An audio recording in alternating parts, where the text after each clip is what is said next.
For today's video guys ay wala akong pasok, kaya naman nakulit ako ng dalawa kong pamangkin na puntahan ng palagi naming napapanood na vloggers.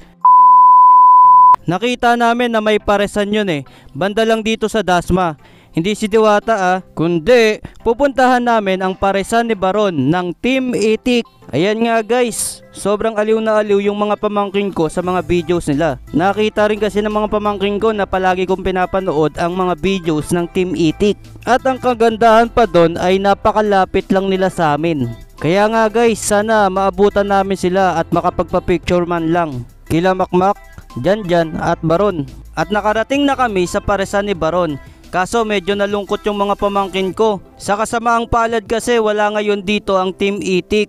Madaling araw daw silang umalis papunta ng Pampanga, sabi ni kuyang nagtitinda. Sayang guys at hindi namin sila nakita. Idol na idol pa naman ng mga pamangkin ko si Baron. Ang hina naman.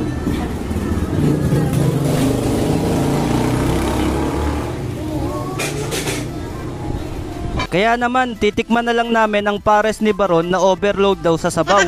Binigyan din pala kami ni kuya ng sticker ng Team Itik.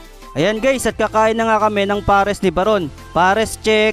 Nilantakan na kagad namin ng pares ni Baron. Hindi pa kasi kami nag-almusal Tigi isang order nga lang kami guys kasi balak pa namin kumain ng Crazy Takoyaki. Kaya food trip na naman ang mga kaitik. Ito kasing pamangking kong si Kairos guys, kaka-birthday lang nito nung April 28. At nakapangako kasi ako na papasyalan namin ng Team Itik. Kaso nga lang hindi namin sila naabutan ngayong wala akong pasok sa work. Kaya naman babalik na lang daw kami dito sa birthday ng isa ko pang pamangkin na si Keeper. At natapos na kaming kumain ng pares. The best itong pares ni Baron. Talaga namang napauwo kami sa sarap.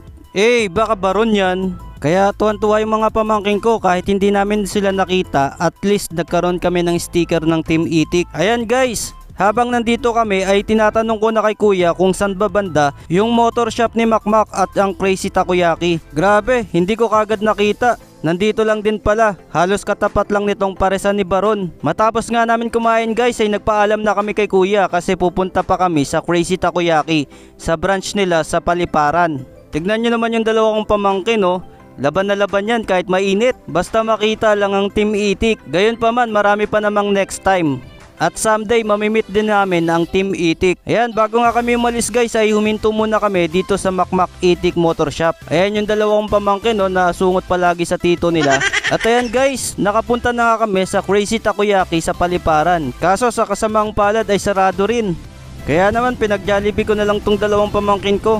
Ayan guys, so tuwan-tuwa pa rin sila sa Team Itik sticker na binigay sa kanila. Yan, si Mingming. Tatlong Baka Mingming yan.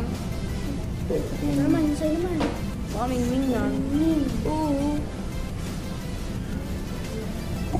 Nag-Jollibee, nag-pares na. Nag-Jollibee pa. Paresan.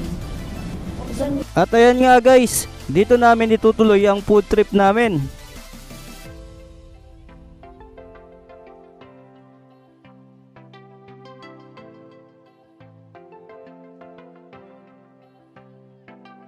Bago nga kami umuwi guys ay pinakarwash ko muna itong partner ko. Ilang linggo ko na rin kasi itong hindi nalinisan. Tapos naging busy pa ako sa event sa Makina Moto Show. Kaya ngayon lang talaga ako nagka free time. At pagkatapos nito ay uuwi na rin kami. Kaya maraming salamat sa pagsama nyo sa amin. Kita-kits sa mga susunod ko pa na videos. Like and share for more Kambanatics videos.